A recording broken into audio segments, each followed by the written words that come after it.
हाँ जी बच्चों, तो रियल एस्टेट में 10,000 पर मंथ डालने का एक ऑप्शन था, राइट। बट वो 10,000 पर मंथ ऑप्शन तब होगा जब आप रियल एस्टेट में इतना अमाउंट इन्वेस्ट कर पाएंगे, बट इन्वेस्ट तो कर नहीं पा रहे। तो एफडी एक ऑप्शन है, गोल्ड एक ऑप्शन है अगर आपके पास पैसा है, रियल एस्टेट ऑप्शन है, और इसके अलावा और क्या ऑप्शन है। इसके बाद next option is basically stock market. But stock market में इन्वेस्ट करने के लिए आपको चाहिए नॉलेज, आपको चाहिए स्किल एंड आपको चाहिए टाइम। आप कहेंगे सर नॉलेज तो समझ आता है, ये टाइम और स्किल की क्या रिक्वायरमेंट है। यस सर, स्टॉक मार्केट में बहुत बड़े से बड़े धुरंधर बैठे हुए हैं जिनके पास नॉलेज तो बहुत सारी है बट उनके पास स्किल नहीं है। मतलब स्टॉक मार्केट में उसके बावजूद भी वो लॉस करते हैं। मतलब नॉलेज होने के बावजूद भी लॉस करना, मतलब just because of this, number one skill and number two time, right. Skill means कहाँ पर एवरेज करना चाहिए, कहाँ पर एवरेज नहीं करना चाहिए, मार्केट कहाँ तक जा सकता है, गिरते हुए मार्केट में क्या करना चाहिए और उठते हुए मार्केट में क्या करना चाहिए। और टाइमिंग मतलब कि आपका जो इन्वेस्टमेंट करने का जो टाइम पीरियड है, एक तो वो पता होना चाहिए, प्लस आप मार्केट को टाइम टू टाइम आइडेंटिफाई कर सकें कि अभी जो मार्केट की डायरेक्शन है वो क्या है और आने वाले समय की मार्केट डायरेक्शन क्या होने वाली है, इसको भी आइडेंटिफाई कर देना चाहिए। एक एग्जांपल के फॉर्मेट में मैं आपको एक एग्जांपल दे रहा हूँ। लाइक सपोज करो कि आपके पास एक शेयर है, ठीक है। मैंने आपको इसको हटा देते हैं। मैंने आपको रिकमेंडेशन दिया कि एक शेयर, रियल एग्जांपल दे रहा हूँ, मैंने कहा सर एक बहुत अच्छा शेयर मैंने आपको रिकमेंड किया, मैंने कहा 500 रुपये का है, ले लो, बहुत बढ़िया शेयर है, राइट। तो आपने जब भी कोई रिकमेंडेशन मिलती है तो आप फटाफट शेयर नहीं परचेस करते। आप क्या करते हैं, पहले आप उसको आइडेंटिफाई करते हैं कि अभी तो 500 रुपये का है, पर 500 के बाद टाइम लाइन के ऊपर आगे क्या होने वाला है। तो 500 के बाद आपने आइडेंटिफाई किया, वो हो गया 600 का। अब 600 का हो गया तो आपको बहुत अच्छा लगा, पर अभी आपने परचेज नहीं किया। 500 पे परचेज कर लेते तो 100 रुपीज़ का प्रॉफिट हो जाता, पर आपने परचेज नहीं किया। आपने आइडेंटिफाई करने की कोशिश की कि जो रिकमेंडेशन आपको मिली है वो प्रॉपर है या नहीं। फिर 600 के वो 650 का हो गया। अब आपको दुख होने लगेगा, है ना। क्यों दुख होने लगेगा, क्योंकि 500 की चीज़ आपने 500 पर नहीं ली, अब वो 650 की हो गई है। बिलीव मी, स्टॉक मार्केट एक दुखी होने का सबसे बड़ा कारण है। इसमें हर इंसान जो है वो हमेशा दुखी रहता है। अगर उसके पास उसने अगर इन्वेस्ट किया हो तो भी, इन्वेस्ट ना किया हो तो भी। यहाँ पर आप क्यों दुखी हैं, यहाँ पर आप इसलिए दुखी हैं क्योंकि आपने 500 रुपये की चीज़ नहीं ली और 650 की हो गई। अभी आपने इन्वेस्टमेंट नहीं किया, आपने 650 पर इन्वेस्ट किया, अब हो गया 700 रुपये का प्राइस। अगर 700 रुपीज़ का प्राइस हो गया तो अब आप बताओ, अब आप परचेज करोगे या नहीं। अभी भी नहीं। सपोज करो, चलो 650 पर आपने परचेज कर लिया, अब 700 आ गया। अब 700 आने पर अब तो आप खुश हो जाओगे, राइट। बट अब 700 के बाद क्या हुआ, वो गिर कर वापस 500 पे आ गया। अब बताओ, अब आप खुश हो गए या दुखी हो गए। बहुत दुखी हो गए, क्योंकि आपने 650 पर परचेज किया था, 500 का प्राइस आ चुका है, राइट। और 550 के बाद प्राइस फिर ऊपर चला गया 550। और आप ये डेली देख रहे हो। देखो, आप जॉब में भी हो या बिजनेस भी करते हो, साथ ही साथ स्टॉक मार्केट में भी देख रहे हो। अगर आपने थोड़ा सा पैसा लगाया हुआ है तो शायद आपको टेंशन ना हो, बट अगर आपने इसी शेयर में ज़्यादा पैसा लगाया हुआ तो आपकी टेंशन बहुत बहुत बड़ी हो सकती है, राइट। अगर मान लो आपके 10 लाख लगे हुए हैं या 50 लाख लगे हुए हैं तो it's a very very big deal. तो शेयर प्राइस का 10-10 रुपया का जो मूव है वो भी आपको परेशान कर सकता है। 550 के बाद ये चला गया 400 रुपये। अब आप बताओ क्या करोगे। आपने कहाँ परचेज किया था, आपने परचेज किया था 650 पर, और अभी हो गया 400। आपको लगेगा या 500 से 650 तो चला गया था, अब 400 पे आ गया है, तो क्या करें। Yes, average, right. Paytm money के शेयर में बहुत लोगों ने ऐसा किया हुआ है। 1400 का शेयर लिस्ट हुआ मार्केट में, नया शेयर, और धीरे धीरे डाउन होता गया, अब 900 के आसपास घूम रहा है। उसमें भी बहुत लोगों ने एवरेज किया हुआ है। अब ये जो शेयर मैं आपको बता रहा हूँ, इसकी कहानी भी इसी तरह से चलती रही, और 400 के बाद ये 450 पर आया, आपको थोड़ी सांसों में सांस आई, और फिर ये वापस नीचे आ गया 200 पर। अब भी क्या करोगे, एवरेज। बिलीव मी, आधे लोग शेयर मार्केट में एवरेज के कारण से नुकसान में रहते हैं। आधे लोग सिर्फ और सिर्फ एवरेज करते रहते हैं, इस कारण से नुकसान में रहते हैं। तो जो जो ज़्यादातर लोग करते हैं और स्टॉक मार्केट में जो नुकसान में आते हैं, वो चीज़ हमें नहीं करनी, राइट। एंड बिलीव मी, आज के डेट में ये जो शेयर है, ये मैं आपके साथ बात कर रहा हूँ यस बैंक के बारे में, और यस बैंक का शेयर आज के डेट में 12 रुपये से 15 रुपये के बीच में घूम रहा है। Yes, it's not a joke. आप गूगल पर कहीं पर भी देखना यस बैंक का graph and you will find out this kind of the graph. हो सकता है कि ऊपर नीचे थोड़ा प्लस माइनस रह रहा हो, but moral of the story is कि कोई भी शेयर इतना ऊपर जाके वापस नीचे भी आ जाता है। इसी रीज़न से आपके पास क्या होनी चाहिए, नॉलेज, कि आपको कब इसको वापस एवरेज करना है और कब एवरेज नहीं करना। आपको टाइम ही देना पड़ेगा, क्योंकि आपके पैसे लगे हुए हैं। तो अगर आपके पैसे लगे हुए हैं तो you have to give the time to the stock market and you also have must the skill. गाड़ी चलाना सीखना अलग बात है, बट गाड़ी में आपका एक्सपीरियंस होना, चलाने में आपका एक्सपीरियंस होना, ये अलग बात है ना। MBBS कर लेना is the knowledge, right, but डॉक्टरी में आपका एक्सपीरियंस जो है वो अलग से मैटर करता है। तो नॉलेज होना is a different thing, but skill का होना, हर एक डॉक्टर MBBS तो है, बट हर MBBS डॉक्टर आपका हो सकता है पसंदीदा डॉक्टर ना हो, just because of the skill that doctor has, right. तो ऐसे ही मार्केट की नॉलेज होना एक बात है, मार्केट के अंदर स्किल होना दूसरी बात है, और तीसरी बात है टाइम। अब ये तीनों चीज़ें अगर आप मार्केट में दोगे तो ही मार्केट में सक्सेसफुल हो सकते हो, अदरवाइज डायरेक्ट मार्केट में सक्सेसफुल होना बहुत बहुत मुश्किल है, राइट। इसी रीज़न से जब मार्केट में लोग जाते हैं तो 70 to 90% लोग जो है मार्केट से लॉस ही लेके आते हैं, और 5 to 10% लोग जो है सिर्फ और सिर्फ मार्केट में सक्सेसफुल हो पाते हैं, राइट, जस्ट बिकॉज ना तो उनके पास नॉलेज है, ना स्किल है, ना टाइम है।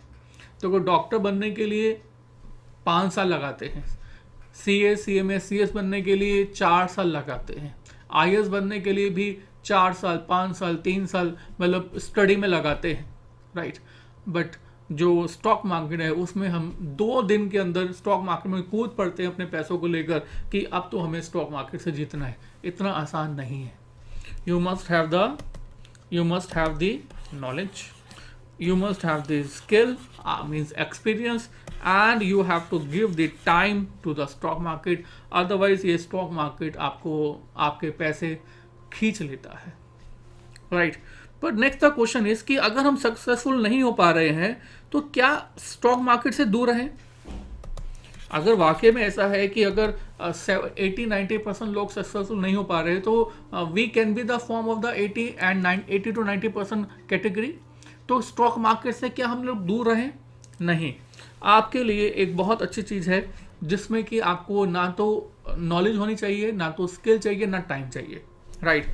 और वो क्या है? That is mutual funds. Mutual funds is an instrument जिसमें कि आप अपना पैसा इन्वेस्ट करके स्टॉक मार्केट में ही पैसा इन्वेस्ट करते हो। एक सिंपल लेमन लैंग्वेज में होता क्या है कि एक म्यूचुअल फंड हाउस है, और इस म्यूचुअल फंड हाउस में पब्लिक अपना पैसा इन्वेस्ट करती है, और ये म्यूचुअल फंड हाउस में स्किल्ड एक्सपीरियंस लोग अपॉइंट किए जाते हैं, राइट। और ये जो स्किल्ड एक्सपीरियंस लोग होते हैं इनकी डिग्री भी होती है, इनको एक्सपीरियंस भी होता है, ये फुल टाइम जो है स्टॉक मार्केट में इन्वॉल्व भी रहते हैं, और ये लोग आपके पैसे को इन्वेस्ट करते हैं स्टॉक मार्केट में as per the theme of the mutual funds, mutual fund. ये थीम का मतलब क्या आई विल टॉक अबाउट, पर फिलहाल मैंने कहा एक सिंपल लैंग्वेज में कि डिफरेंट इन्वेस्टर्स ने म्यूचुअल फंड हाउस में पैसा इन्वेस्ट किया, और इस म्यूचुअल फंड हाउस ने स्टॉक मार्केट में पैसा इन्वेस्ट किया, और स्टॉक मार्केट से जो भी बेनिफिट या रिटर्न बोल लो, आप कुछ भी कह लो, बेनिफिट या लॉस, प्रॉफिट और लॉस जो भी आया, वो बेनिफिट और लॉस इस पब्लिक में डिस्ट्रीब्यूट कर दिया। हालांकि बहुत सारे इफ एंड बट हैं इस बीच में, बट एक एक लेमन लैंग्वेज में, एक सिंपल लैंग्वेज में मतलब यही है कि बहुत सारे छोटे छोटे unit holder mutual fund house में पैसा इन्वेस्ट करते हैं और म्यूचुअल फंड हाउस कहाँ इन्वेस्ट करता है? स्टॉक मार्केट में, जिसको हम लोग कैपिटल मार्केट भी कहते हैं, जिसको हम लोग क्या कहते हैं? Capital market, right. अब ये कैपिटल मार्केट के अंदर पैसा इन्वेस्ट किया जाता है, स्टॉक मार्केट में इन्वेस्ट किया जाता है, और जो भी कैपिटल मार्केट से बेनिफिट और लॉस अराइज होगा, ये पूरा का पूरा बेनिफिट और लॉस हमारे यूनिट होल्डर में, मतलब इस पब्लिक में, इनको बोलते हैं यूनिट होल्डर, अभी हम बात करेंगे, इनमें डिस्ट्रीब्यूट कर दिया जाता है, राइट। और इस तरह से हमारी स्कीम ऑफ अरेंजमेंट आगे वर्क करता है in this mutual fund, right. अब नेक्स्ट क्वेश्चन सबसे पहला माइंड में आता है कि यार बहुत सारे सवाल आए ना, ये तो सिंपल लैंग्वेज में हमने आपके मीनिंग सीख लिया। पहली बात तो ये कि म्यूचुअल फंड हाउस में ये पब्लिक को ये जो पर्सन अपॉइंट किए गए हैं, जो क्वालिफाइड है, नॉलेज है, जिसके पास स्किल है, ये करेगा कौन? तो मैंने कहा म्यूचुअल फंड हाउस। अभी म्यूचुअल फंड हाउस में ये लोग जो ये काम कर रहे हैं, इनको इसके बदले में पैसे भी तो चाहिए, इनकी सैलरी भी तो पे करनी है। म्यूचुअल फंड हाउस जो क्रिएट हुआ है, इसका भी तो एक खर्चा होगा, राइट। वो कौन पे करेगा? तो इसके लिए स्कीम ये थी कि जो भी इन्वेस्टमेंट हमारी कैपिटल मार्केट में लगी हुई है, आई रिपीट, जो भी इन्वेस्टमेंट कैपिटल मार्केट में लगी हुई है, उसका एक परसेंटेज ये हमारे म्यूचुअल फंड हाउस के एक्सपेंसेस के लिए पहले से ही डिडक्ट कर लिया जाता है। इसको हम बोलते हैं एक्सपेंस रेशो। सॉरी, क्या बोलते हैं? Expense ratio. अब ये expense ratio different mutual fund house में डिफरेंट स्कीम में अलग अलग होता है। कहीं पर 2%, कहीं पर 3%, किसमें 1.5%, किसमें 1%। इसलिए जब भी म्यूचुअल फंड हाउस, मतलब कोई भी म्यूचुअल फंड सिलेक्ट करें, तो हमेशा ये देखना जरूरी है कि हमारा ये म्यूचुअल फंड जो स्कीम है, उसमें एक्सपेंस रेशो कितना है। बिना एक्सपेंस रेशो देखे हम कभी भी किसी भी म्यूचुअल फंड में इन्वेस्ट नहीं करेंगे, राइट। तो एक्सपेंस रेशो, अब क्या मतलब हुआ? मैं एग्जाम्पल के फॉर्म में मैंने बोला कि पब्लिक से पैसा इकट्ठा हुआ 100 करोड़, और म्यूचुअल फंड हाउस ने इस पैसे को इन्वेस्ट कर दिया कैपिटल मार्केट में 100 CR। सपोज करो ये एक साल में 100 CR जो है 120 CR हो गया। सो हमारे म्यूचुअल फंड हाउस ने कैपिटल मार्केट में इक्विटी में इन्वेस्ट किया, रिलायंस का शेयर खरीदा, HDFC खरीदा, ICICI बैंक खरीदा, TCS खरीदा, ITC खरीदा, XYZ बहुत सारी और कंपनीज खरीदी, और इसकी वैल्यू जो 100 करोड़ रुपया इन्वेस्ट किया था वो हो गया 120 करोड़, राइट। अब 120 करोड़ का मतलब ये हुआ कि कुछ प्रॉफिट हुआ है, उस प्रॉफिट में से 1% एक्सपेंस रेशो जो है हमारा म्यूचुअल फंड हाउस अपने पास रख लेगा। मान लो ये एक्सपेंस रेशो 2% की है, एज्यूम दैट, तो 120 करोड़ का टोटल अमाउंट जो भी आउटस्टैंडिंग है, उसका 2% हमारा म्यूचुअल फंड हाउस अपने पास रख लेगा, और जो बाकी अमाउंट बचेगा that will be distributed to the unit holders, to the public. I think पहला क्वेश्चन समझ में आया। पहला क्वेश्चन ये था कि जो म्यूचुअल फंड हाउस है, इसके खर्चे कहाँ से होंगे? तो इसके खर्चे जो हैं इसी में से होंगे। नेक्स्ट क्वेश्चन इज, क्या ऐसा भी होगा कि 100 CR में से हमेशा प्रॉफिट ही हो? क्या कभी लॉस नहीं हो सकता? Sir, mutual fund is subject to market risk, आपको पहले भी बताया था। तो म्यूचुअल फंड के अंदर भी लॉसेज होते हैं, राइट। और अगर म्यूचुअल फंड हाउसेज में लॉसेज होते हैं तो फिर ये एक्सपेंस रेशो 2% कहाँ से लिया जाएगा? सिंपल, जब 100 CR इन्वेस्ट किया और 100 CR इन्वेस्ट करके eight the end of the year, मैं आपको eight the end of the year example बोल रहा हूँ, दिस इज नॉट, मतलब हमेशा expense ratio eight the end of the year नहीं कैलकुलेट किया जाता, एग्जांपल ले रहे हैं ये, ठीक है। मान लो at the end of the year ये 90 CR रह गया, राइट। अब ये 90 CR रह गया, जितना भी अमाउंट आउटस्टैंडिंग है उस अमाउंट का ये 2% अमाउंट जो है ये हमारा एक्सपेंस रेशो हमेशा मेंटेन करेगा, राइट। हर रोज हर रोज एक्सपेंस रेशो का जो अमाउंट है वो म्यूचुअल फंड हाउस अपना डिडक्ट करता है। उसके बाद जो बचता है वो अमाउंट यूनिट होल्डर से बिलोंग करता है और वो डिस्ट्रीब्यूट कर दिया जाता है। राइट, नेक्स्ट क्वेश्चन इज, ये 100 CR मैंने लिखा, 100 करोड़, क्या वाकई में म्यूचुअल फंड हाउसेस के पास इतना पैसा होता है या ऐसे मैंने लिख दिया? इसके लिए मैं आपको पहले बताना चाहूँगा, जब लास्ट टाइम हमने वीडियो बनाया था 2016-17 में, तो उस समय ये जो पैसा था म्यूचुअल फंड हाउसेस के पास वो था almost 16 lakh crore. As on today, कुछ दिसंबर 21 के आसपास, दिसंबर 21 के आसपास ये वैल्यू हो गई है बढ़कर 37.92 लाख करोड़। 16 लाख करोड़ से अब ये बढ़ के हो गई है 37.92 लाख करोड़। राइट, सोचो कितना पैसा म्यूचुअल फंड हाउसेस में पब्लिक का इन्वेस्टेड है। मीन्स हमारी वीडियो देखने के बाद पब्लिक जो है कितना पैसा लगा रही है। Just a joke, right. But लोगों में अवेयरनेस तो आ रही है ना स्टॉक मार्केट से रिलेटेड, राइट। तो मार्केट में अवेयरनेस अभी और भी आएगी और धीरे धीरे आते हुए म्यूचुअल फंड हाउस में और पैसा आएगा एंड मार्केट जो है वो बहुत बहुत बड़ी होती जाएगी टाइम टू टाइम।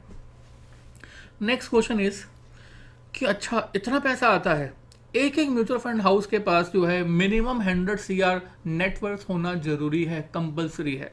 देखो स्ट्रक्चर इस तरह से होता है। कैसे स्ट्रक्चर होता है? एक होता है sponsor, right. Sponsor can be any reputed person in the economy, right. That can be a company, that can be public company, private company, कुछ भी हो सकता है। बट उसके पिछले कुछ रिकॉर्ड्स अच्छे होने चाहिए, लाइक पिछले कुछ ईयर्स में वो प्रॉफिट कमाना चाहिए, उसकी नेटवर्थ जो है एक अमाउंट से बड़ी होनी चाहिए, उसकी सेल्स जो है, टर्नओवर जो है वो एक अमाउंट से बड़ी होनी चाहिए। ये सब कुछ रेगुलेशन फुलफिल करने के बाद ही कोई स्पॉन्सर बनता है जो एक्चुअल में म्यूचुअल फंड हाउस क्रिएट कर रहा है, राइट। एग्जाम्पल के फॉर्मेट में रिलायंस इंडस्ट्रीज का अपना म्यूचुअल फंड हाउस है, they created that. HDFC bank का अपना म्यूचुअल फंड हाउस है, बिरला का अपना एक म्यूचुअल फंड हाउस है, टाटा का अपना एक म्यूचुअल फंड हाउस है। अब आप सोच रहे हो कि मैं आपको कौन कौन से नाम बता रहा हूँ, राइट। ऐसा नहीं है कि कोई एक छोटी सी दुकान लेके बैठा हुआ है और अपना म्यूचुअल फंड हाउस जो है वो स्टार्ट कर सकता है, बिल्कुल नहीं। एक पर्टिकुलर टर्नओवर अमाउंट होने के बाद ही म्यूचुअल फंड हाउस ओपन करने की परमिशन मिलती है। परमिशन कौन देता है? Every mutual fund house is always registered with the SEBI, security exchange board of India. जब तक सेबी से परमिशन नहीं मिलती तब तक कोई भी स्पॉन्सर नहीं बन सकता, राइट। सो इसके अलावा स्टेट बैंक ऑफ इंडिया, इसके अलावा पंजाब नेशनल बैंक, इसके अलावा ICICI bank, axis bank, UTI, तो ये सभी के सभी स्पॉन्सर हैं जो कि म्यूचुअल फंड हाउस ओपन कर चुके हैं, राइट। स्पॉन्सर जो है सबसे पहले अपॉइंट करता है trustee of the mutual fund. 5% total involve होते हैं म्यूचुअल फंड्स के अंदर। Number 1 trustee, right. अब ये ट्रस्टीज कौन से होते हैं? ट्रस्टीज पर्सन्स होते हैं जो कि बेसिकली म्यूचुअल फंड में होने वाली जितनी भी एक्टिविटीज हैं उन पर निगरानी करते हैं, देखते हैं कि हर एक चीज as per the legal framework हो रही है या नहीं, राइट। इसके बाद एक फॉर्म होता है that is mutual fund house. और म्यूचुअल फंड हाउस का मतलब हुआ कि इसका काम है सिंपल, पब्लिक से पैसा लेना और पब्लिक को पैसा वापस देना as per the scheme. Public से पैसा लेना और पब्लिक को पैसा वापस देना एज पर द स्कीम। और पब्लिक से पैसा लेकर ये म्यूचुअल फंड हाउस जो है इस पैसे को करता क्या है? इस पैसे को दे देता है AMC को, that is asset management company. एक एसेट मैनेजमेंट कंपनी भी फॉर्म की जाती है, नाम से जैसे कि आपको मालूम चल रहा है, that is asset management company. And this is again registered under the SEBI. और ये एसेट मैनेजमेंट कंपनी ही है जो कि बेसिकली मेन रोल प्ले करती है। इसके तीन फंक्शंस होते हैं। नंबर 1, जो पैसा म्यूचुअल फंड हाउस से रिसीव हुआ है उस पैसे को कैपिटल मार्केट में इन्वेस्ट करना as per the scheme. I repeat, as per the scheme. As per the scheme का मतलब क्या है कि म्यूचुअल फंड हाउस ने पब्लिक से जिस पर्पस के लिए पैसा लिया है उसी पर्पस के लिए ही कैपिटल मार्केट में इन्वेस्ट करना चाहिए। अभी कुछ टाइम के बाद मैं आपको समझाऊंगा कि म्यूचुअल फंड जो है वो कई तरह के स्कीम्स लॉन्च करता है। इक्विटी ओरिएंटेड फंड मतलब जो पैसा लिया है वो सिर्फ और सिर्फ इक्विटी में इन्वेस्ट होगा। डेप्ट ओरिएंटेड फंड, तो डेप्ट ओरिएंटेड फंड का मतलब है जो पैसा लिया है वो सिर्फ डिफरेंट कंपनीज के डेप्ट इंस्ट्रूमेंट में ही इन्वेस्ट होगा, इसके अलावा इक्विटी में इन्वेस्ट नहीं होगा। बैलेंस्ड फंड मतलब क्या होगा, हम आपके साथ बात करेंगे कि कुछ पैसा इक्विटी में, कुछ पैसा डेप्ट में इन्वेस्ट होगा। मनी मार्केट म्यूचुअल फंड्स, तो यहाँ पर शॉर्ट टर्म के डेप्ट सिक्योरिटीज में कंपनीज में इन्वेस्ट होगा। मीन्स डिफरेंट पर्पस हो सकते हैं जो हम आपके साथ डिस्कस करेंगे। तो ये जो एएमसी है, ये एएमसी सिर्फ वही इन्वेस्ट करेगा जहाँ के लिए पैसा लिया है। पैसा इन्वेस्ट कहाँ करेगा? कैपिटल मार्केट में। तो सबसे पहला तो इसका काम होता है that is investment related work करना, इन्वेस्टमेंट करना एंड नो डाउट विड्रॉ करना। इसके लिए हमारा एएमसी जो है वो फंड मैनेजर अपॉइंट करता है। ये फंड मैनेजर ही मेन रोल प्ले करते हैं। मेन रोल मतलब यही वो क्वालिफाइड पर्सन होते हैं जो कि एक्सपीरियंस भी रखते हैं, स्किल रखते हैं कैपिटल मार्केट में पैसा इन्वेस्ट करने के लिए और विड्रॉ करने के लिए, कब पैसा इन्वेस्ट करना चाहिए और कब पैसा विड्रॉ करना चाहिए। दूसरा एएमसी में जो वर्क होता है that is the marketing work, कि आप बहुत सारी एडवर्टाइजमेंट देखते होंगे, है ना। तो वो जो मार्केटिंग वाला काम है और जो सेल्स वाला काम है ये भी एएमसी का ही पार्ट है, मतलब एएमसी के ही फंक्शन में इन्वॉल्व है। और तीसरा काम है एएमसी का that is accounting work, right. हम बहुत सारी अकाउंटिंग कैलकुलेशंस करेंगे तो ये भी एएमसी का ही पार्ट है, मतलब एसेट मैनेजमेंट कंपनी का ही पार्ट है जो कि ये करती है। अब एएमसी जो है पैसा इन्वेस्ट करेगी, तो पैसा इन्वेस्ट करने के बाद ये इंक्रीज होगा, डिक्रीज होगा, एक्सपेंस रेशो एएमसी की यानी म्यूचुअल फंड हाउस की जो है विड्रॉ होगी, राइट। उसके बाद जो है वो यूनिट होल्डर को दिया जाएगा। तो ये कौन करेगा? That is covered under accounting work, ठीक है। अब मैंने आपको 5% बताने हैं। एक तो स्पॉन्सर्ड हो गया, और ये जो ट्रस्टीज हैं, ये ट्रस्टी क्या करते हैं? दे विल वॉच कि म्यूचुअल फंड हाउस जो है वो प्रॉपर काम कर रहा है नहीं कर रहा as per the legal requirement. AMC जो है वो प्रॉपर काम किया है नहीं, ये फॉर्म हुई है नहीं as per the legal requirement. हर एक एक्टिविटी जो है इन्वेस्टमेंट विड्रॉ की एज पर द स्कीम हो रही है नहीं। मार्केटिंग एंड सेल्स में भी कोई इलीगल वर्क तो नहीं आ गया। अकाउंटिंग जो है प्रॉपर, ट्रस्टीज का काम है just to watch and to identify कि कोई इलीगल एक्टिविटी या लॉ से हट के कोई काम नहीं हो रहा, ठीक है। तो पहला तो हो गया स्पॉन्सर, दूसरा हो गया ट्रस्टी, और तीसरा हो गया बेसिकली म्यूचुअल फंड हाउस, और चौथा हो गया एएमसी, राइट। और पांचवा कौन है जो कि हमारे इस म्यूचुअल फंड का पार्ट है? दैट इज पब्लिक, जिन लोगों ने पैसा इन्वेस्ट किया है, और इनको हम बोलते हैं unit holders. I repeat, unit holders. What do you mean by the unit holders? अब next question is unit holders का मीनिंग क्या है? ये 5th पर्सन है जो कि हमारे म्यूचुअल फंड का पार्ट है। समझिएगा सर यूनिट का मतलब क्या है? देखिए, सुनिए, समझिए। हमने कहा पब्लिक ने एक पर्टिकुलर पॉइंट ऑफ टाइम पर म्यूचुअल फंड हाउस को पैसा दिया, ठीक है। अब इसकी अकाउंटिंग रखना बहुत ज़रूरी है। किसने 500 रुपये दिए, किसने 1000 रुपये दिए, किसने 10,000 रुपये दिए, किसने 1 लाख दिए, किसने 10 लाख दिए, वट एवर। तो जिसने कितना भी पैसा दिया हो, अकाउंटिंग प्रॉपर रखना कंपलसरी है, ज़रूरी है। अब ये अकाउंटिंग पर्पस के लिए जो भी पैसा म्यूचुअल फंड हाउस के पास रिसीव हो गया है, इसको पहले टोटल कर लेंगे।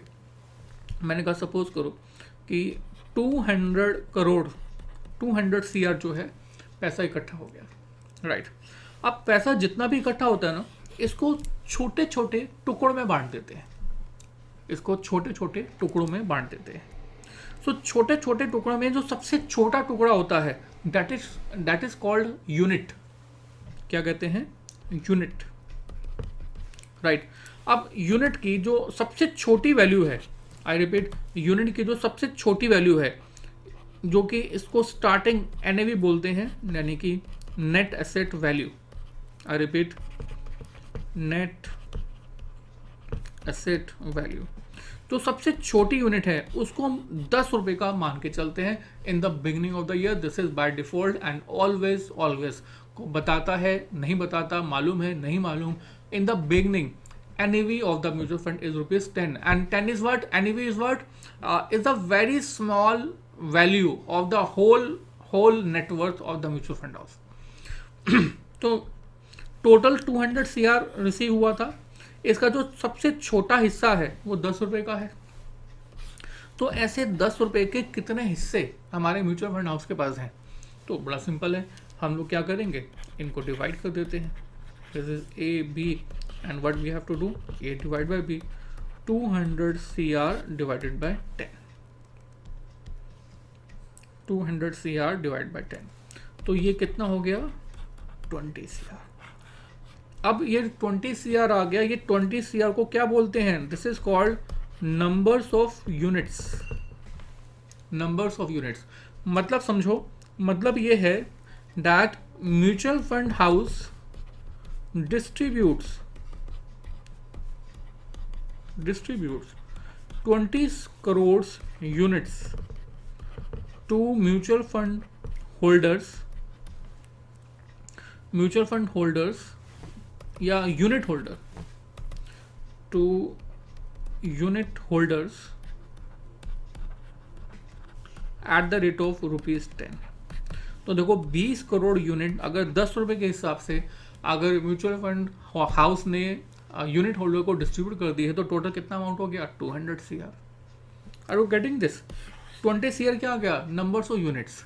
यूनिट्स मतलब कितने हिस्से हमने 10-10 रुपए के कर दिए हैं। I think clear, right.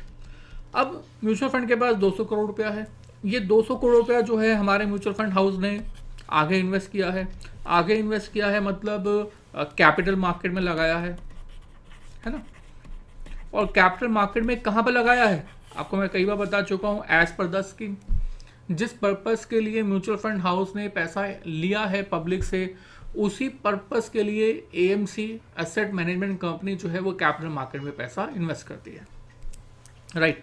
और पैसा इन्वेस्ट करने के बाद 100 CR इन्वेस्ट किया और 1 साल कंप्लीट हो गया। आफ्टर 1 ईयर कैपिटल मार्केट में जो 100 करोड़ की वैल्यू थी वो हो जाएगी लेट अस से 120 CR, राइट।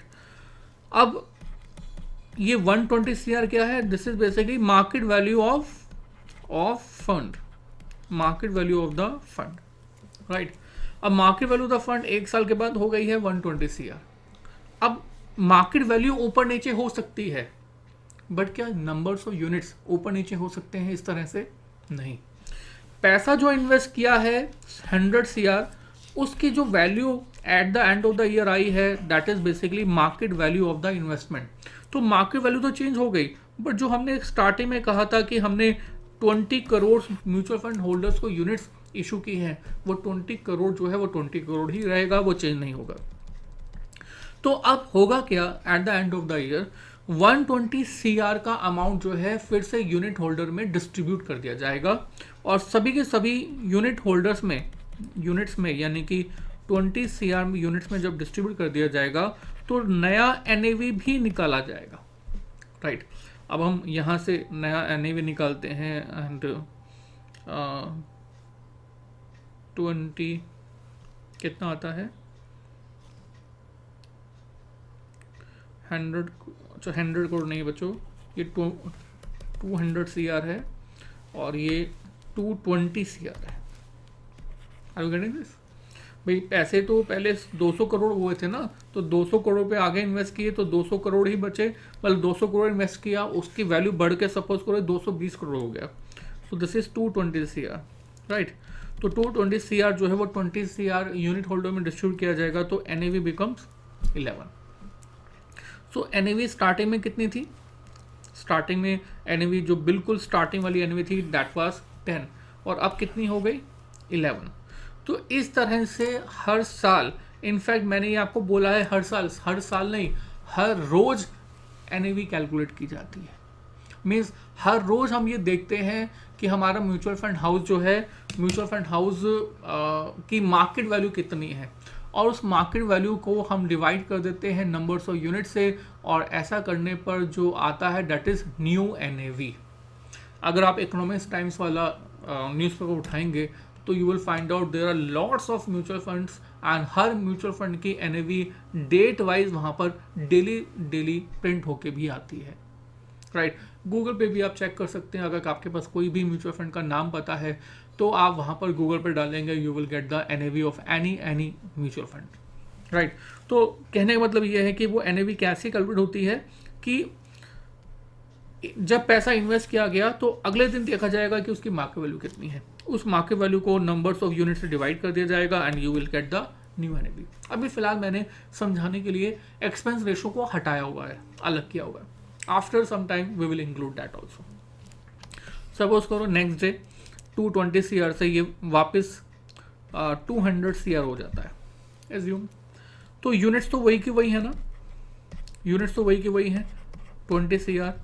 तो अब हम दोबारा से जब NAV निकालेंगे that will again 10, market value of mutual fund house divide by units and this is 10। अच्छा, ऐसा हो सकता है कि market value next day 180 CR रह जाए?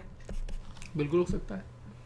स्टॉक मार्केट में लॉसेस भी होते हैं, वैल्यू कम भी होती है, तो जब वैल्यू कम हो जाएगी तो फिर से हम लोग 20 CR से डिवाइड करेंगे, now 180 divide by 20 it becomes 9, right. तो इस तरह से अब आप कहने का मतलब ये है कि जो भी NAV किसी भी म्यूचुअल फंड हाउस की है वो हर रोज जो है वो चेंज हो जाती है, एंड डे क्लोजिंग के बेसिस पर म्यूचुअल फंड हाउस जो है अपने फंड्स की NAV डिक्लेयर करते हैं। I think clear. So this was how mutual fund works, है ना। नेक्स्ट क्वेश्चन इज जो माइंड में आ सकता है, म्यूचुअल फंड FD 6-7% दे रही है, गोल्ड 2.5% एक्स्ट्रा दे रहा है, गोल्ड भी हम अच्छी इन्वेस्टमेंट है, रियल एस्टेट में छोटा पैसा नहीं लगा सकते, बड़ा पैसा तो लगा सकते हैं, देन वाई स्टॉक मार्केट? ऐसा क्या है कि स्टॉक मार्केट में इन्वेस्ट करना जरूरी है, म्यूचुअल फंड के थ्रू या डायरेक्ट, ऐसा क्या है, राइट। हम लोग सीखेंगे नेक्स्ट वीडियो में, राइट।